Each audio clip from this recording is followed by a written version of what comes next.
The moment my parents stopped paying for my education, something should have ended quietly, but instead something else continued, without discussion, and that continuation revealed more than the decision itself ever could. They had supported me financially for years, and with that support came conditions not spoken aloud at first, but enforced through habits, expectations, and a small application that watched where I went and when I returned. At the time, I accepted it because youth often mistakes surveillance for care and obedience for gratitude, and I told myself that patience was temporary and that independence would arrive naturally once money was no longer involved. The turning point came when I chose to change my major from biology to nursing, a decision made carefully and for my own reasons, yet received as if it were an act of defiance rather than intention.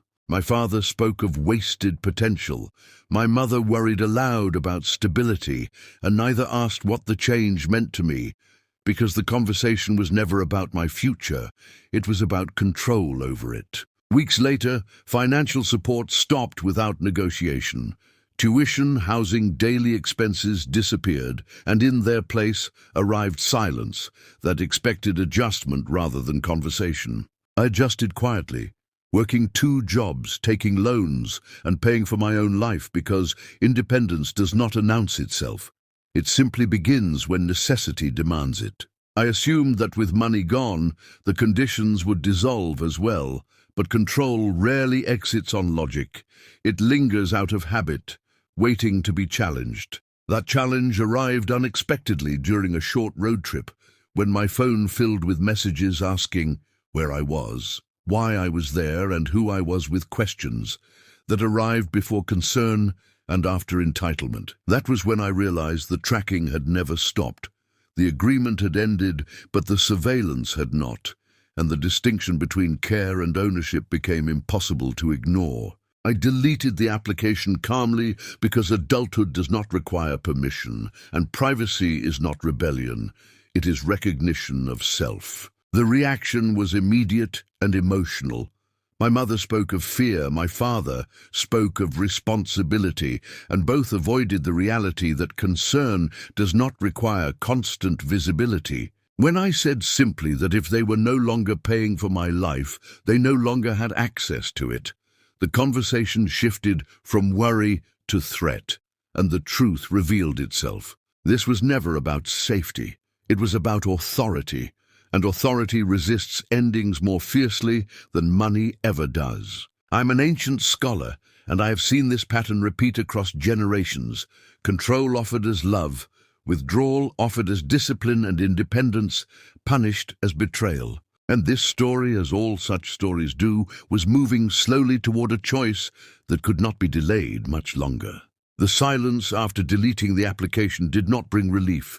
It brought distance, and distance has a way of exposing what noise once concealed. Days passed without messages that asked how I was doing, and without calls that carried warmth instead. There was a quiet pause that felt less like concern and more like calculation, as if they were waiting for regret to surface on its own. When contact resumed, it arrived cautiously wrapped in reminders rather than apologies, and I noticed that no one asked why I needed privacy. They only questioned why I had taken it. My mother spoke about danger in the world, and my father spoke about responsibility, but neither addressed the simple truth that adulthood requires trust, not supervision. When I explained again that I was paying for everything myself, that loans do not come with parental dashboards, and that independence is not abandonment, the words landed politely and changed nothing. They repeated that parents have a right to know, and I realized that rights are often claimed long after responsibility has ended, because power is easier to keep than to release. What unsettled me most was not their insistence, but their certainty. They truly believed that financial support once given justified permanent access even after it was withdrawn. This belief revealed itself further when Thanksgiving was mentioned, not as an invitation, but as a condition, a reminder that belonging could be paused when obedience was withdrawn. The message was brief and carefully worded yet unmistakable. If I refused to reinstall the app, it might be better if I did not come home this year. That sentence carried the weight of many unspoken expectations, because love was no longer offered freely. It was being negotiated through compliance. I did not respond immediately, because urgency often belongs to those who fear losing control, and I needed clarity more than reassurance. In the quiet that followed, I realized something important. My life had become stable without their oversight, and my decisions had not collapsed without their approval.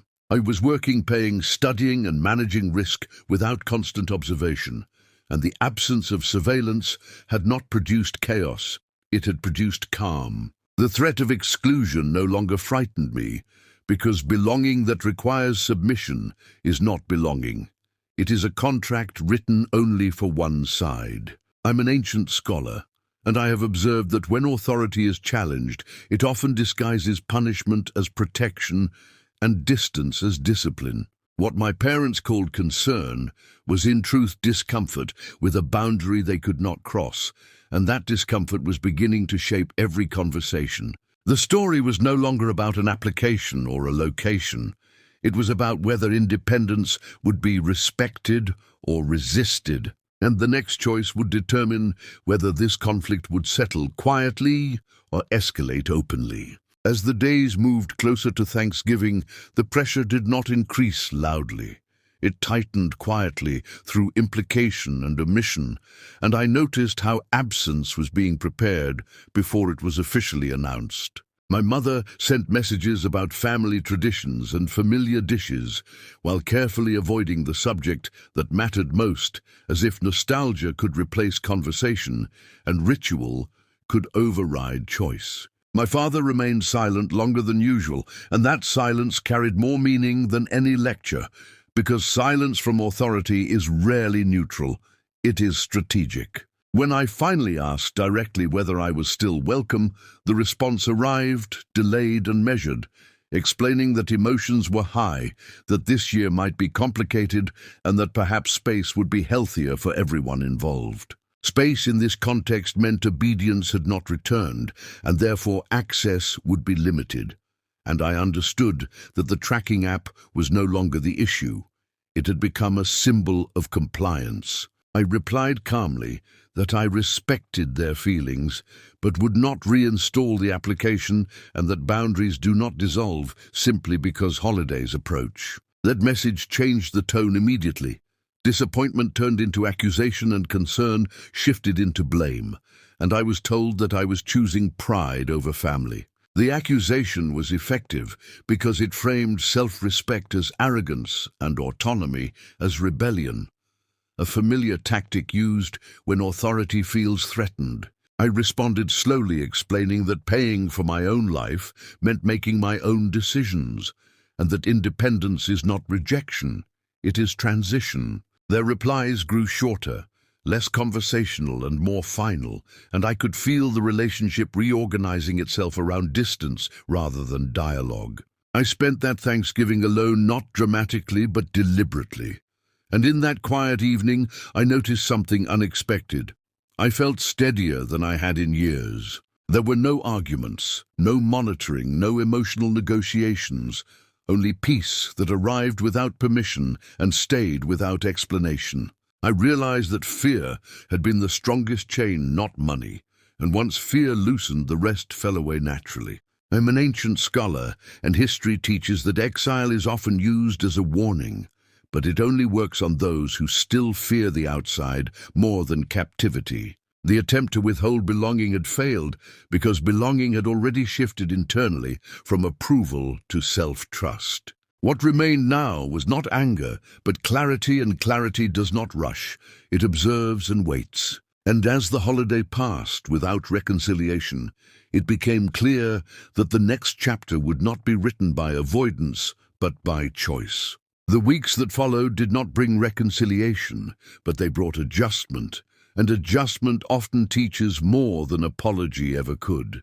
My parents eventually reached out cautiously, avoiding the subject entirely, and speaking instead about weather routines and distant relatives as if silence could repair what control had strained.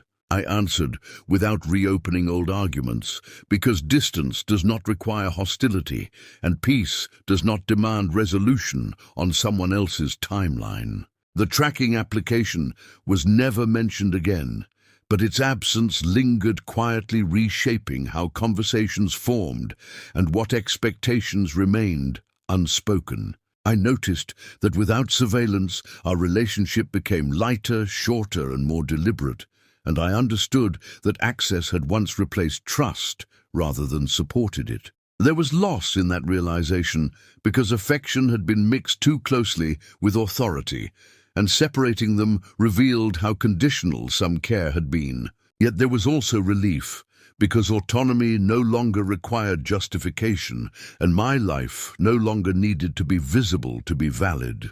I worked, studied, and lived without reporting, and nothing collapsed. The world did not become more dangerous simply because I was unobserved. I am an ancient scholar, and history shows that when protection becomes possession, it ceases to be virtuous, and when love demands access, it forgets consent. Parents do not lose children when children grow independent.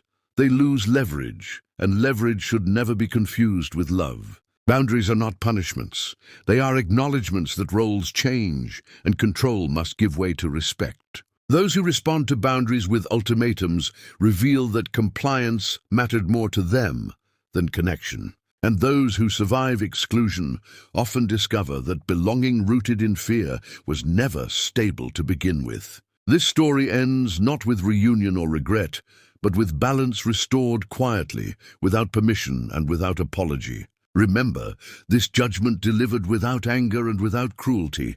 If someone demands access to your life after withdrawing responsibility, they are not protecting you. They are protecting control. And if choosing privacy costs you approval, then approval was never freely given. Walk forward carefully, guard your autonomy, and understand that independence is not abandonment. It is simply the moment authority learns to step back.